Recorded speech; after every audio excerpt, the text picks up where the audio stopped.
Yes, webale kubanga okyagoberera Red Zone TV yonna gy'osinzira okubanga gy'otulabira. Gwatanaba kubanga otwegattako kirira wansi awo olaba ekigambo subscribe kikwateko, kwata kadeka notification ekakuyambako okubeera omu ku abo abasooka okumanya buli we tuba tutaddeyo ate ne tubanga tutambula ffenna. Mu mawulire ge tuyinawo era ge njagala okubanga nkuwa essaawa yonna ekibiina ekya National Unity Platform kigenda kubanga kigaba kaadi ey'ekibiina kino mu kalulu ke tugenda mwaka 2026 okulaba baani abanakikwatira bendera mu kalulu kano ketugendako ku bifo ebyenjawulo omuli ababaka ba parliament, omuli ba kansala, omuli ababaka abakyala n'ebifo ebirala byonna. Abantu bangi bajja ku kitebe ekya National Unity Platform ne bajjayo nomination forms era ne bazizza nga balaga okwagala era nga beegwanyiza ebifo ebyenjawulo ku kadi y'ekibiina ekya National Unity Platform. Tubadde tukonda kitinga okunoonyereza okwenjawulo nga tukola kye tuyita red zone polls, abamu ze muyita opinion polls. Abalonzi naddala abagoberera omukutu guno babadde nga bawa endowooza zaabwe era nga bayita mu kulonda mu kalulu akabadde kategekebwa ku mukutu guno baani, era nga tubabuuza nti baani abagwanidde okubeera nga baweebwa kaadi ku bifo ebyenjawulo. Kati ng'ebula essaawa mbale ekibiina ekya NUP nga kiyita mu kakiiko akamanyiddwa nga EMC oba Election Management Committee kabeere nga kafulumya olukalala lwabo era ng'essaawa eno omukka omweru gwe gulindiddwa okulaba nga gufuluma waggulu ku kitebe ekya National Unity Platform. Tukimanyi bulungi nnyo nti abavuganya ku bifo bino ebyenjawulo bangi ate era abantu banjawulo, wabula ng'omu ku bo yagenda okubanga aweebwa kaadi kubanga kaadi tesobola kubanga eweebwa abantu ab'enjawulo. Kakati nkuleetedde olukalala olwabo be tusobodde okubanga tukonda kitinga mu kulonda kuno era mu constituencies ezimu ku ezo ze tusobodde okubanga tuyitaayitamu ne tufuna abamu ku balina endowooza zaabwe era nga batuwa endowooza zaabwe kwani agwanidde okubeera ng'aweebwa kaadi. Kakati njagala owulirize bulungi nnyo, ntandika ne disclaimer. Bino byenkuwa si bya kakiiko ka EMC era si bya kibiina ekya National Unity Platform, wabula bya mukutu guno ogwa Red Zone TV. Sabambulidde Patrick nze mbikuwadde. Twakola kye tuyita red zone polls nga gwoyita mu kulonda ku mukutu guno nolonda nti ani gwe gwolaba agwanidde okubeera ng'aweebwa kaadi mu kalulu ke tugendamu ate era ku bifo ebyenjawulo. Kakati nsazeewo nzije ne results ezo nga bwe twajjanga tuzikusomera. Kati njagala owulirize bulungi nnyo.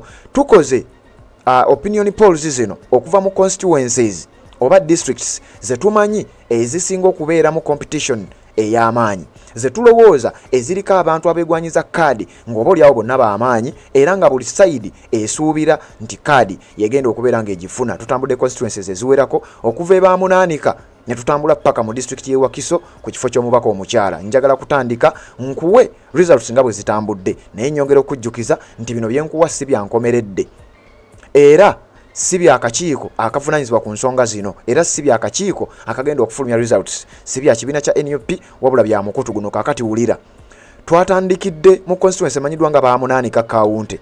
Mu bitundu ebye baamunaanika twakonda kitingayo okulonda ku kye tuyita red zone polls era abantu abeetaba mu kulonda kuno ku bantu 919 ebitundu 84 ku buli 100 bagamba Robert Ssekitoleko abeere ng'aweebwa kaadi. Omukulu amanyiddwa nga Walugembe Arnold oyo tetumuwa kaadi okusinziira ku balonzi abaali 919. Bwe twavaawo twagendako mu district y'e Bukomansimbi waliyo abantu babiri beegwanyiza ekifo ky'omubaka omukyala okuli aliyo incumbent Veronica Nanyondo n'omukyalo omuvubuka omuto ate nga kansala ku district y'e Bukomansimbi amanyiddwa nga Nakato Shakira Kalumba.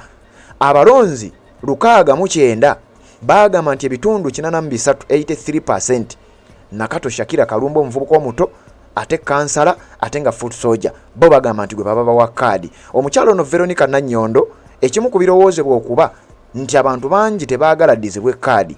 Onajjukira mu biseera by'okugoba Mathias Mpuuga ne bakomishona abalala okubajja mu parliament oluvannyuma lwa saga ey'akawumbi akamu n'obukadde 7 ze beegabira nga service award. Omukyalo ono Veronica Nanyondo petition bwe yali etambula yateeka omukono gwe ku petition eyo eyali ey'ababaka Theodore Ssekikubo ne banne nga baagala bagoba Empuuga ne banne mu office zaabwe. Omukyalo ono Veronica Nanyondo yateekako siginicha ye ate oluvannyuma n'agijjayo nga kirowoozebwa nti yali amaze okusisinkana Mathias Mpuuga, ndowooza n'abaako akasente ke yamunyigayo oba n'abaako bye yamusuubiza. Kati omukyalo ono najja n'akyusa ebigambo bye. Ekintu kino kyaleeta abantu okuluzinga trust eri omukyalo ono era kyova olabanga mu opinion polls zino zonna ziraga nti abasinga obungi bagamba ataddizibwa kaadi. Bwe twakondakitinga okulonda kuno yafuna ebitundu 17 ku buli 100. Abasinga obungi bagamba ono omuwala omuto Nakato Shakira Kalumba yafuna ebitundu 83% era abasinga obungi bagamba yabaweebwa kaadi. Kakati awo ne tuvaawo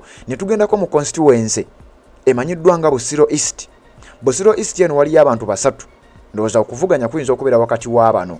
Kuliko Mathias Walukagga Mulumba ono nga meeya owa Kyengera Town Council.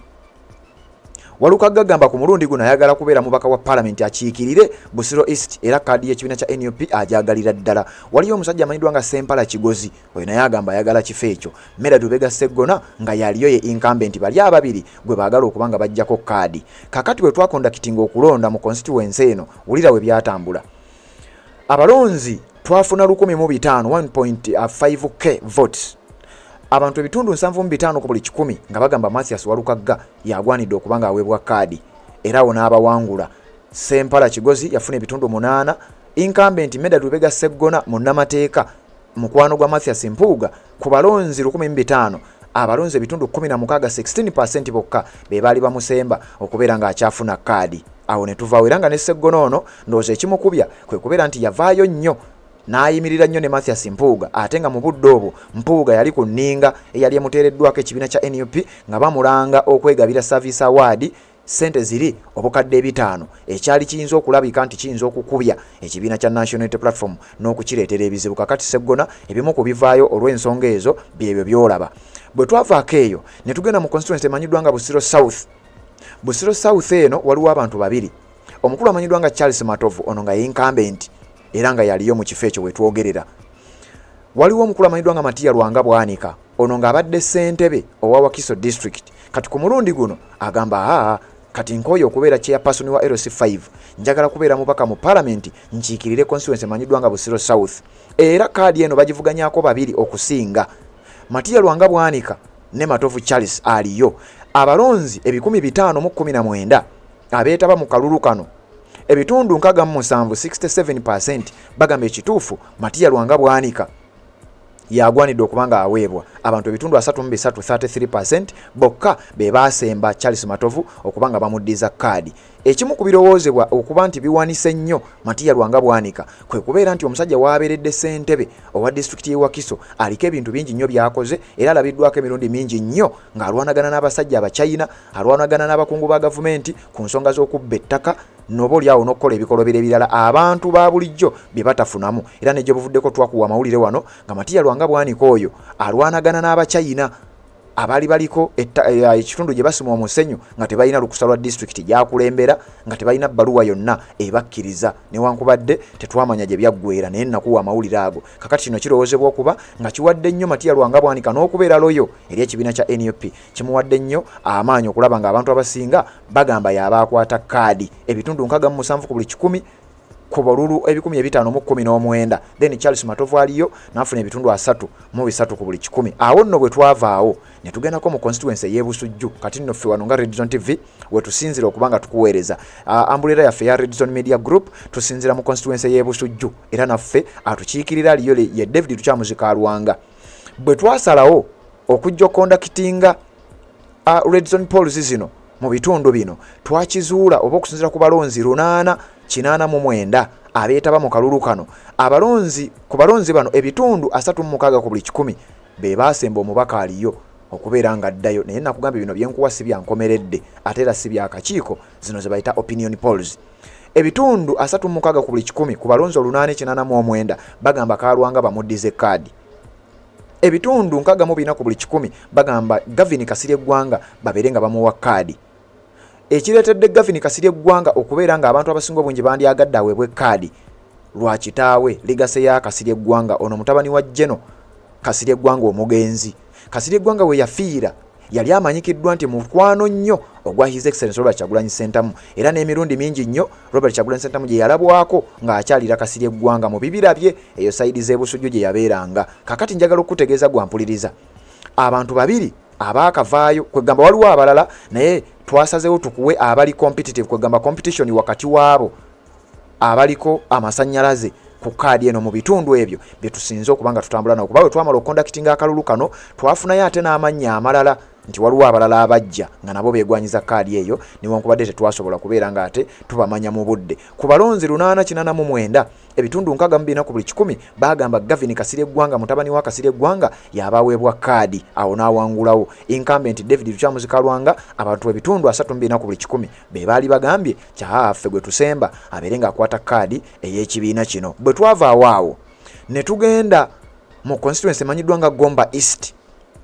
kakati wana basinga mbadde mugobererawo nnyo constituency eno eya Gomba East ekiikirirwa omukulu amanyiddwa nga Sazi Godfrey ono abadde asirise nnyo mu parliament endala ekisanja kino ekiweddeko abantu bagamba nti Sazi Godfrey alabika n'okulya yalya kubanga ekyamazima abadde talina waawulikika abadde talina activities alabikiramu era abalonzi mu bitundu byeyo kigambibwa tibalabika bagenda kulonda omuntu omulala kakati abeegwanyiza kaadi eyo mu kifo ekyo Sazi Godfrey kyalimu kuliko Flavia Namulindwa ono mumanyi yali munnamawulire ku mukutu gwa Bukedde TV n'agenda kebweru w'eggwanga we yagenderaawo era n'ajoyininga n'ekibiina ekya NUP era abadde mu nnakibiina kino paka we yakomyewo mu ggwanga erya Uganda n'agamba nti kakati ku luno njagala kukiikirira bantu bano Sazi Godfrey byakola yagamba tabitegeera ne wabaawo omukulu amanyiddwa nga Bulondo Abe era nga naye agamba kadi y'ekibiina kya NUP njagala kukiikirira kibiina kino mu kalulu ke tugendamu akankumi 226 so n'olwekyo kaadi ya Sazi Godfrey mpulira nga njewulira bamuyita Buyondo Abe nga naye yeegasse ku Flavia Namulindwa agamba ayagala kaadi eyo kakati wulira bwe twakondakitinga okulonda kuno biki ebyavaayo twafuna abalonzi mu kalulu kano era abalonzi bano baaliko bye baagamba byenjagala okubanga nkusomera ng'era bwe nkutambuzza nga bwe tutambudde mu Gomba East eno constituency eri controversial nnyo twafuna abalonzi 608 ku mukutu guno ku balonzi 608 abalonzi ebitundu 86 ku buli 100 wano Flavia Namulindwa yakwata n'olweyo bano bonna n'abeera ebitundu 86 ku buli 100 baasemba Flavia Namulindwa okubeera ng'aweebwa kaadi ebitundu 10 ku buli 100 ne bagamba aliyo incumbent asigaze kaadi ye ebitundu 5 ku buli 5% ne bagamba Bulondo Abe naye ndowooza ono ekimuleetedde okubanga aluzinze wano mu opinion polls zaffe kwe kubeera nti bambi stali prominent nnyo tamanyiddwa nnyo tali popular kimala naye ate Flavia Namulindwa amanyikiddwa nnyo kati ate Sazi Godfrey abalonzi bagamba titasaavinze bulungi nnyo nga bwateekeddwa kubeera ng'asaavinga bwe twavaawo ne tugendako ekalungu twategeka opinion poll ey'ekalungu eno nno eriko kalumanywera era pressure nnene nnyo eziri ku kaadi eno naye nga sinakutwala eyo njagala okkirize nkujjukize ku Haji Kasujja omusomi w'edduwa akutegeeza nti gwe wenna alina ensonga zoyagala okubanga okwasaganya olina ebizibu yoyagala okubanga osootinga oyagala gendako bweru wa ggwanga ebintu tebitambula bulungi nnyo Haji Kasujja omusomi w'edduwa akugamba nti mukubireko ennamba y'essimu ye yeri 0753 856 akugamba nti ennamba eyo osobola okumusanga ku WhatsApp osobola okumukubira direct ate era osobola n'okugendayo asangibwa Njeru ku luguudo oludde Ejjinja akugamba newe oba ogenze mu buntu ensonga ziggwa kakati wuliriza mu constituency eno nkugambye wano waliwo Kalumanywera constituency bagiyita Kalungu East waliwo omuvubuka amanyiddwa nga Kiruruuta Yusuf Nkeretanyi Junior ono waliwo n'ebigambo ebibadde bimwogerwako naye nze yo sijja kugendayo si bye byandeese waliwo ne incumbent ngono yaaliyo nga ye Francis Katabaazi Katongole omusajja ono ekyamazima akoze era aliko byakoze amawulire ge tubadde nga tugakuwa kakati ate ne Kiruruuta ono ate era naye akoledde nnyo ekibiina kya NUP era activities nnyingi nnyo obadde ng'omulaba omusajja ono yatuuka n'okuba wano mu kusonda ssente ezigenda okukola campaign ez'ekibiina kya NUP omusajja ono mu fundraising yakola erinnya era abasinga obungi batambuza nnyo n'akatambi ako Kiruruuta Nkeretanyi yawaayo ssente milioni 12 era nga ku lunaku lwe yazeeyama yasooka n'awaayo milioni 10 oluvannyuma n'aleeta milioni 10 nasooka n'awaayo milioni 2 then oluvannyuma n'aleeta balance owe milioni 10 onono ne yeewuunyisa abantu muvubuka muto ali mu myaka 2+ then Katabaazi Katongole Francis ono nga ye incumbent era nga yaliyo mu kifo ekyo ng'omubaka akiikira abantu ba Kalungu East kakati ono naye era mu kufundraisinga era naye yaleeta obukadde 10 era n'abusasula bwe twategeeka okulonda kuno twafuna results era ze nkuleetedde twafuna abalonzi abakunukkiriza 10,000 era nga ku balonzi abo 10,000 ebitundu 65 ku buli 100 bagamba kabawe omuvubuka Kiruruuta Yusuf Nkeretanyi Junior yabaafuna kaadi y'ekibiina kya NUP abantu ebitundu 35 byokka beba semba incumbent aliyo amanyiddwa nga Honorable Francis Katabazi Katongole akuweebwa kadi ey'ekibiina ekya National Unity Platform. Naye nkugambye bino byenkuwa si byankomeredde. Kakati bwe twavaawo ne tugenda ku kifo ekikyasinze okubeerako kalumanywera, ekifo kya omubaka omukyala owa Kampala. Naye ndowooza wano Shamim Malende polls zonna abadde nga aziwangula, era zonna results ezivaayo zitulaga nti Shamim Malende abadde nga awangula. Kakati mu poll eno gye twasembayo okutegeka twafuna abalonzi 106 abegwanyiza ekifo ky'omubaka omukyala ku kadi ekibiina kya NUP bali basatu. Kuliko Shamim Malende ono nga y'omu ku bannamateeka b'ekibiina kya NUP era omulabye ennyo nga yabadde awolereza ba foot soldiers n'abantu abalala bonna ku bwereere mu kibiina kya NUP, ng'era tabajjaako yadde akasente, tabajjaako nsonga yonna. Shamim Malende agamba ayagala kudda ng'omubaka omukyala. Zaala Luyirika abadde kansala owa side ze Makindye West, era nga yasooka n'atimba n'ebipande nga nakati bikyaliyo yeegwanyiza ekifo kya Makindye West ewali Honorable Alan Sewanyana, era awo nawo tugenda tutuukawo ngenda kuwaawo. Then nga ye speaker akubiriza olukiiko lwa Kampala Capital City Authority.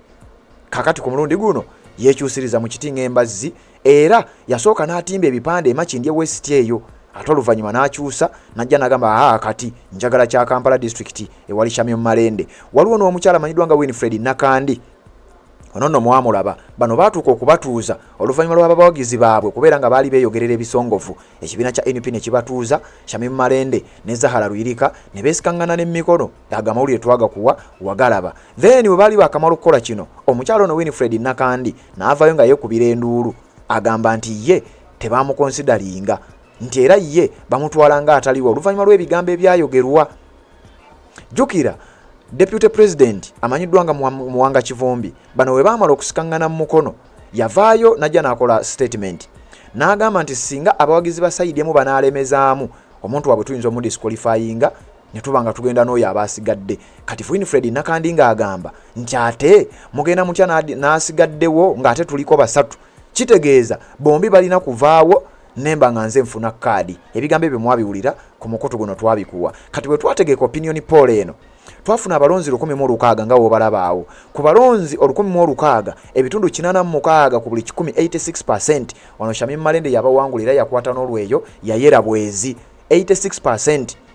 Ku balonzi 106 abalonzi ebitundu 86 ku buli 10 bagamba Shamim Malende yabaddizibwa kaadi. Ebitundu 10 ne balonda Zahala Luyirika, ebitundu 4 ne bagamba Winfred Nakandi. Then ekireetedde Shamim Malende okubeera ow'amaanyi ennyo n'okuwangula opinion poll eno kigambibwa nti ebyo byazzaakolera ekibiina kya NUP oboolyawo ne byazzaakolera bannakampala okuwoleza abantu emisango ku bwereere, nga kaaliya ye yagiwaayo eri ekibiina eri struggle, n'ategeeza nti ye tajja kukyajinga muntu yenna naddala ng'obadde olwanirira nkyukakyuka. Singa ogenda mu kkooti, Shamim Malende mwetegefu okubeera ng'akuwolereza. Kino nno kye kimu ku ebyo ebimuwadde amaanyi mu kibuga Kampala n'ebyo ebirala byabadde ng'akola. Kakati awo we twavaawo ne tugendako mu constituency emanyiddwa nga Kawempe South. Enenne ekiikirirwa omukulu amanyiddwa nga Kazibwe Bashiri Mbaziira. Ono ku lisiti taliiko olw'ensonga teyasobola kudda era teyafuna buvumu kukomawo ku kibiina kya NUP kuddamu kubeera ng'asaba kaadi. Kakati n'olwekyo kaadi ye egenda kubanga egabibwa omu ku babiri bwe wanaaba tewaliwo kikyuse, kubanga ffenna tulindirira ekiva mu kakiiko aka EMC oba Election Management Committee ak'ekibiina kya NUP kabeere nga kafulumya ebyenkomeredde. Wabula ffe we twafuna amannya g'abano okuli Dr. Roy Sembogga, ono nno nga ne mu kalulu ka 2021 era ye yali avuganya ne Kazibwe Bashiri ku kaadi eyo.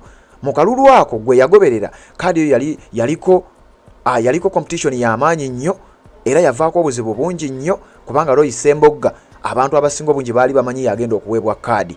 Wabula ku ssaawa esembayo kaadi ezo in fact eya Kazibwe Bashiri ne Segirinya Muhammad ze kaadi ezasembayo okubeera nga zigabwa. Kakati Roy Sembogga ne batagimuwa. Ku mulundi guno akomyewo newankubadde nga wakati awo abaddeko ebigambo ebisongovu byayogerera ekibiina, era ng'alowoozebwa okuba nti newankubadde abalonzi bagamba bwe bati ayinza obutaweebwa kaadi. Kakati ate ne Chairman Nyanzi era naye aliko ebibuuzo bingi nnyo.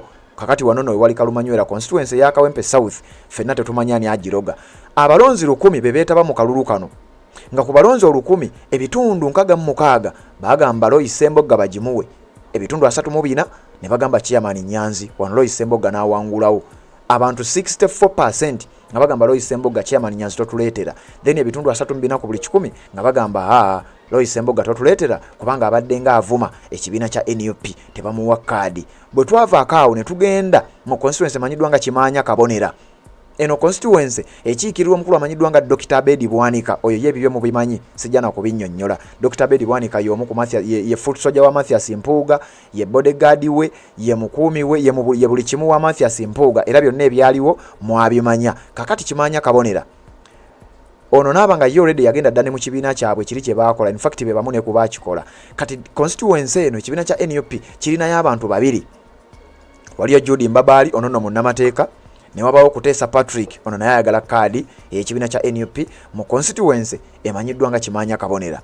Bwe twakondakitinga akalulu kano twafuna abalonzi 822 era nga ku balonzi 822 ebitundu 88 ku buli 100 bagamba Judy Mbabaali yagwanidde okubanga akwata kaadi. Ebitundu 12 ku buli 100 ne bagamba Kuteesa Patrick yabakwata kaadi ekibiina kya NUP. Wano nno Judy Mbabaali ndowooza ekyamuwanguza lwansonga nti ekisooka ye yakeera okujja mu kibiina kya NUP kwegamba yabadde ne profile ye ebadde nneneko. Ate n'ekirala engeri gyali munnamateeka ate ng'ekibiina kya NUP kirabise nga kirabika kyagala nnyo bannamateeka. Kino nno kirowoozebwa okuba nga kiwadde enkizo Judy Mbabaali okulaba nga abeera wa nkizo nnyo naddala eri mu balonzi ababadde bagoberera ensonga zaffe wano ku mukutu gwa Red Zone TV. Nakugambye ebyenkuwa bya mukutu guno. Bwe twavaako eyo mu bitundu eby'e Masaka ate ne tusooka tukomawokko mu kibuga Kampala mu district y'e Wakiso ne tugenda mu constituency emanyiddwa nga Kira municipality. Constituency eno ekiikirirwa Ibrahim Ssemujju Nganda ku kadi ya FDC era nga kati ayagala kudda ku kadi ya PFF. Ekibiina kya NUP luli tekyamusimbako omuntu era yawangulira waggulu nnyo. Kakati ku mulundi guno bamusimbyeko era nga ku babiri kwe kuli agenda omwesimbako. Munnamateeka Council George Musisi era ng'ono abaddewo nnyo era nga bulaba Shami Malende babadde batambuza ensonga babadde bayamba nnyo ba foot soldiers n'abantu abalala bannankyukakyuka abadde bagwa mu misango oba abadde batwalibwa mu makooti. George Musisi y'omu ku abo abadde bawoza emisango gino n'omusango gw'akalulu k'ekawempe ogwa Nalukoola. George Musisi y'omu ku abo abaagulimu. Kakati George Musisi wano yawangudde ne kye bayita landslide victory kubanga bwe twakondakitinga akalulu kano twafuna abalonzi 1,300 votes. Ku balonzi 1,300 George Musisi yafuna ebitundu 91 91% nga bagamba bo bamusemba okubanga aweebwa kaadi mu constituency emanyiddwa nga Kira municipality. Then competitor we amanyiddwa nga Lukwago Jime abangi gomanyi nga Kira Yanga ono yafuna ebitundu 9 newankubadde ng'omusajja ono naye bambi abaddewo era alina n'akasente kabadde ayiwayiwa. Kakati balonzi bagamba tobabuulira sente ebitundu 9% be bamusemba okubeera nga aweebwa kaadi ey'ekibiina kino ekya National Unity Platform. Kakati abo bwe twavaawo ne tugendako mu constituency emanyiddwa nga Makindye East. Enono nga incumbent aliyo ye Honorable Nyeko Derrick era n'okukawangula kano yakawangula era yakawangulira na waggulu. Twakategeka wakati w'abantu basatu abaalaga interest by then abaali bavuddeyo nga balaze interest. Kuliko Sandy Mosh Africana ono nga kansala ku lukiiko lwa KCCA era abasinga mumanyi Mr. Mosh ono nga yatera okuyiiya ennyimba ezitera okutambulira ku laale eza His Excellency muzimanyi ezo tubadde nga tuzibawa. Waliwo Nyeko Derrick yennyini incumbent nga bwe nkugambye ne wabaawo ne Sekidde Robert abangi mumanyi nga Tafu B.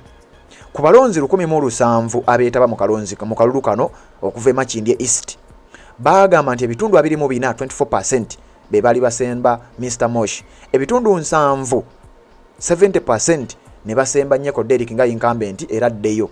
Ebitundu 6 ku buli 6% ne basemba Sekidde Robert abangi gomanyi nga Tafu B. Wano nno Nyeko Derrick n'awangulawo n'ebitundu ebyawaggulu ennyo era nga balonzi bagamba nti Nyeko Derrick kyakoze tekibadde kitono era tusaba abeere nga aweebwa kaadi omulundi ogwokubiri.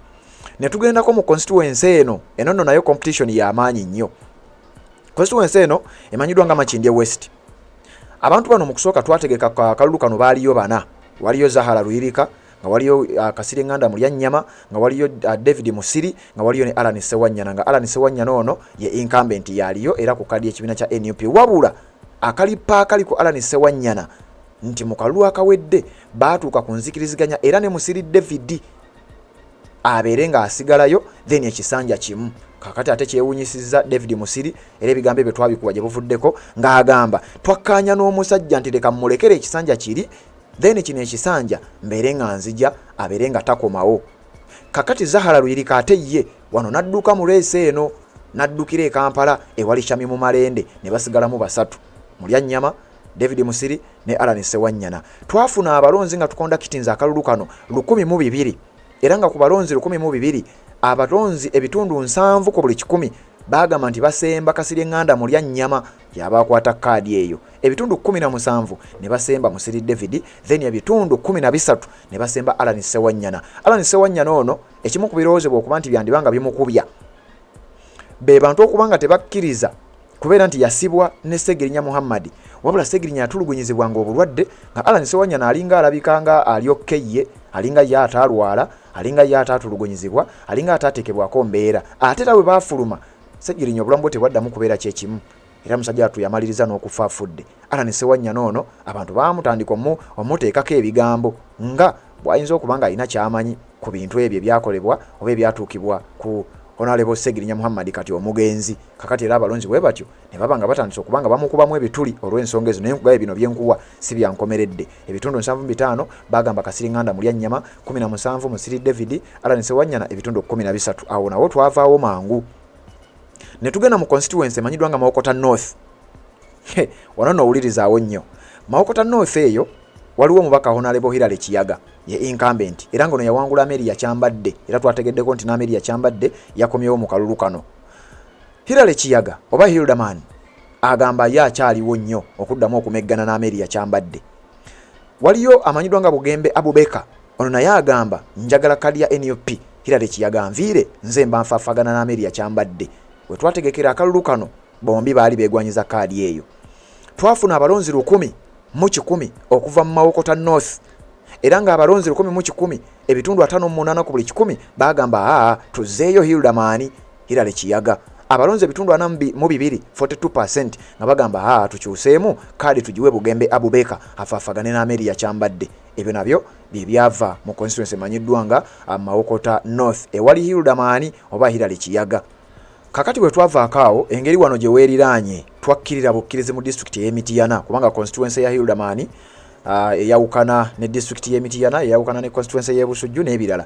Bwe twagendako Emityana waliyo abeegwanyiza ekifo ky'omubaka omukyala 4 nga abasatu ku bo baagala kusiguukulula Joyce baagala omu ku baaweebwa ekkaadi ajje afaafaagane ne omukyala amanyiddwa nga Judith Nabakooba owa NRM Minister owa Lands gwe twamanya obulungi ennyo nti naye mu kalulu kano aka 2026 ateekateeka okukomawo. Kakati wulira ku bana abana abeegwanyiza kaadi twafuna obululu bwali 1,200 abalonda akalulu kano era nga ku balonzi 1,200 ebitundu 7 ku buli 100 bagamba nti Proste Mukisa Nabbosa gwe tubatuwa kaadi 71% wanono yawangulawo.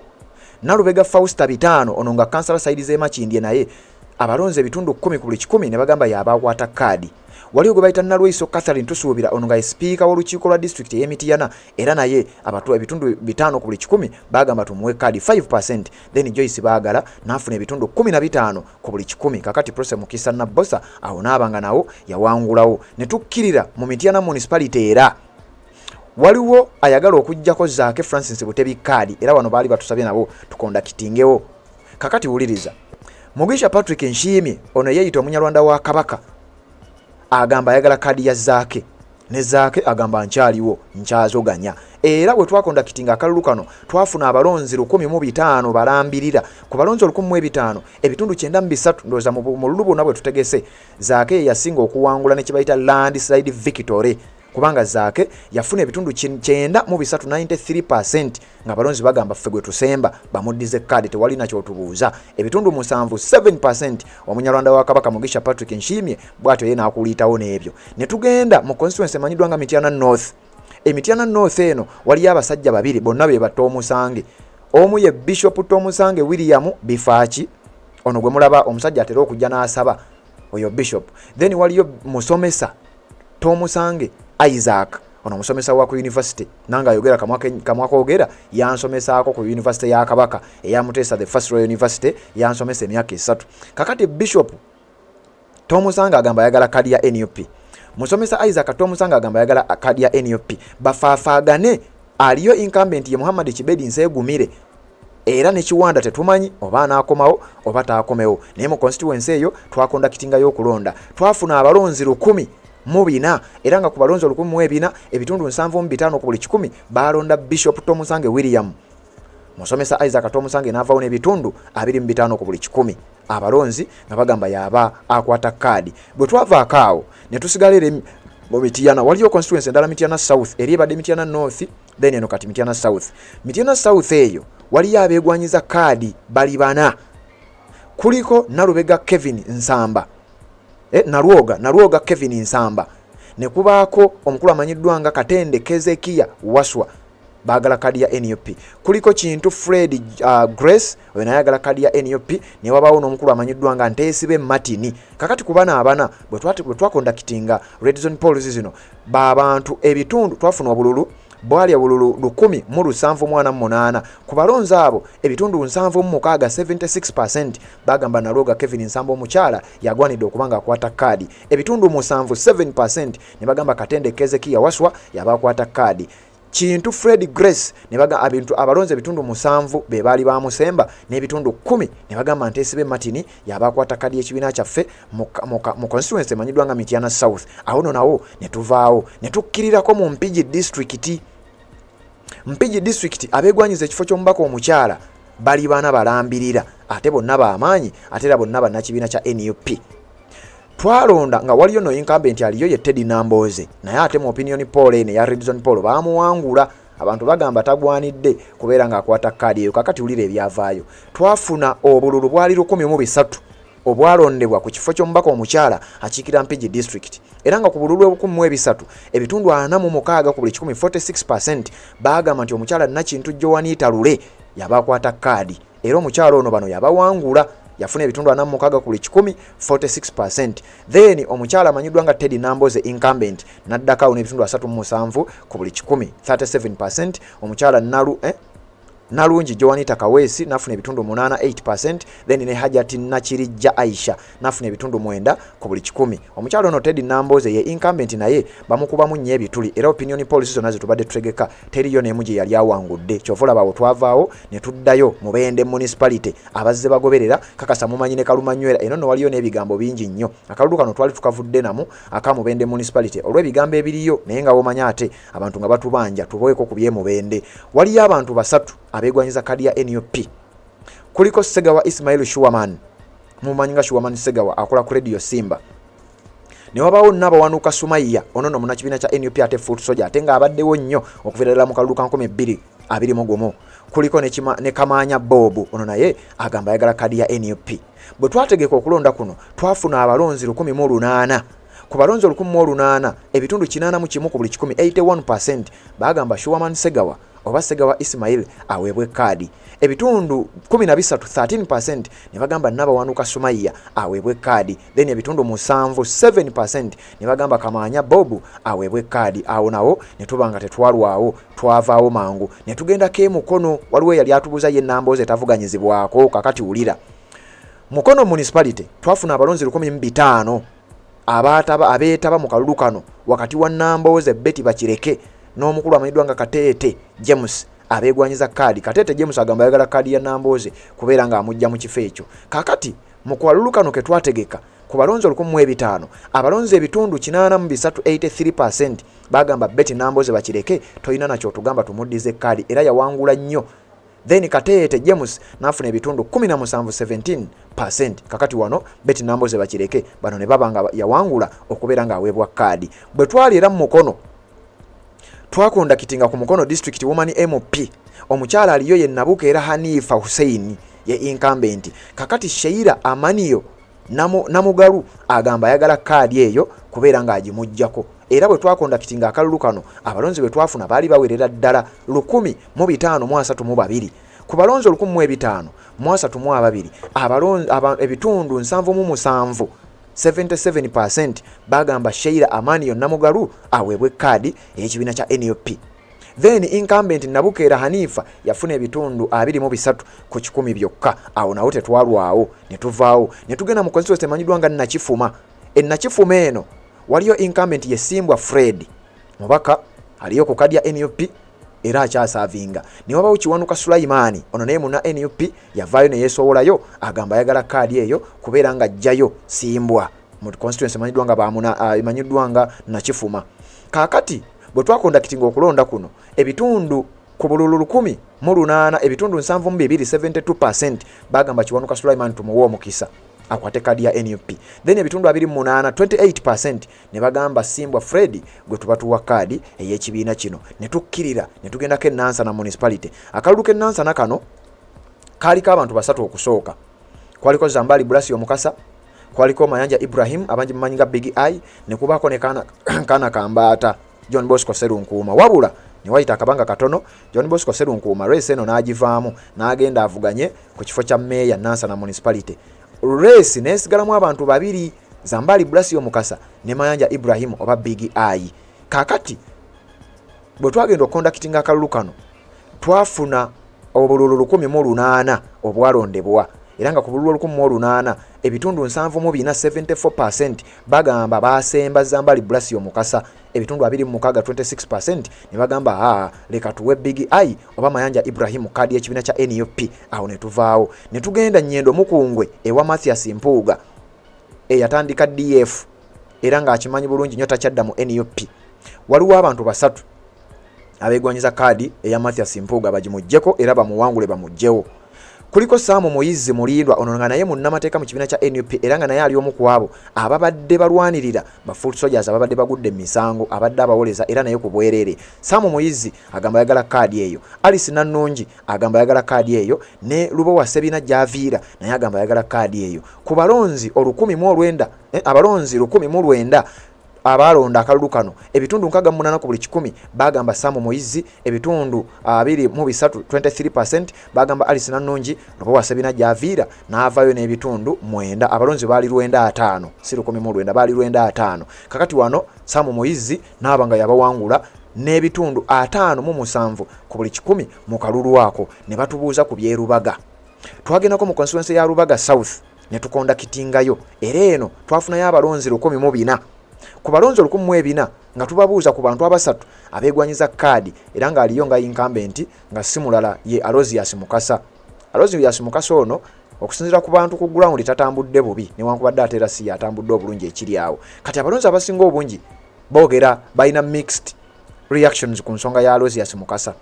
Abeegwanyiza kadi kuliko Lubega Obedi abangi gwe manyinga Rain omusoyisoyi omuzanyi wa comedy, kuliko Nasolo Engineer ono yava mu DP, ne kubako na Alozias Mukasa yennyini eyatandikira mu NUP era nga tabeerangako mu kibiina kirala. Mu kalulu kano twafuna abalonzi ngambi baali 104 era nga ku balonzi 104 abalonzi ebitundu 57 bagamba Lubega Obedi oba Rain yabaweebwa kadi, ebitundu 20% ne bagamba Alozias Mukasa, then ebitundu 23% ne bagamba Nasolo aweebwe kadi. Kakati awo Obedi oba Rain n'awangulawo era abalonzi abagoberera akalulu kano abagamba omwami oyo aweebwe kadi. Ne tugendako ewa Kiso ku district ekifo ky'omubaka omukyala kuliko babiri, kuliko incumbent Betty Ethel Naluyima yaliyo era aliyo ku kadi ya NUP, then ne wabawo n'omukyala amanyiddwa nga Honorable Namukyaba Silivia ono foot soldier era nga yabadde akulira abadde amyuka Ssaabavubuka, simanyi oba akyali mu kifo ekyo naye gye buvuddeko baalonda nja kugenda mu maaso n'okubanga mbibategeeza. Namukyaba Silivia agamba yagala kadi ya NUP akiikirire Wakiso district ng'omubaka omukyala, ayagala kujjayo Betty Ethel Naluyima aliyo nga incumbent. Kakati bwe twakondakitinga twafuna obululu 7 abantu 7 bebeetaba 7 bebeetaba mu kalulu kano era nga ku balonzi 7 ebitundu 36 byokka 36% be baasemba Namukyaba Silivia, ebitundu 64% be baasemba Betty Ethel Naluyima era Betty Ethel Naluyima n'awangula wano nti addeyo abeere nga aweebwa kadi ey'ekibiina ekya National Unity Platform. Abo benkusomedde be balindiridde akakka akeeru okubanga kava waggulu w'ekitebe ekya National Unity Platform ekisangibwe Makerere Kavule oba ekisangibwe walala wonna, kubanga NUP ngagga erina ebitebe bingi nnyo. Tetumanyi akakiiko ka EMC kagenda kusinziirawa okubeera nga kasoma olukalala oba okutegeeza eggwanga olukalala lwabo abanaaba baweereddwa kadi. Kakati bwe byenkuwadde era mmaliriza ne disclaimer, si bya akakiiko ka AMC si bya kibiina kya NUP, wabula bino byenkuwadde ate era nnyongera okujjukiza nti si bya nkomeredde. Bino bye byava mu kye tuyita opinion polls eza red zone poll oba red zone polls ez'omukutu guno ogwa Red Zone TV era tubadde tubikuwa obitegere bulungi nnyo lwa nsonga ababadde babyebuuza babadde bangi nnyo kati nkakasanga gwe yaddaagala okumanya bino obitegedde bulungi nnyo essaawa yonna ekibiina kya NUP kigenda kubanga kifulumya olukala lwabo abaweereddwa kaadi birindirire ku mukutu guno ogenda kubeera ng'obifuna byonna tujja kubanga tubikutuusaako kanzije tubeere nga tuwuliziganya ate mu updates eziddako obufumbo olina omwami naye ng'akutawaanya olina omukyala ng'akutawaanya bajja ne bakwagalako ne bagenda gwe alina ebizibu mu byenfuna nga sente zikuyita mu ngalo wooteeka sente zifa bufi b'owola tebazza gwe aloota ng'ogwa mu nnyanja gwe alumizibwa omutwe nga guganja okuwona naawe aloota ng'ebintu bikozesa ensonga z'obufumbo nina ekifo ku mugga awali amayinja wennyambululirako ebisiraani ekikwa ekifiiriza omudibo obutaganja obutawiibwa nzijanjaba abantu ab'enzikiriza zonna nsiŋŋaanibwa njeru ku lw'ejjinja gwanjagala kuba ku nnamba yange eyo naawe ali ewala ennyo yita ku WhatsApp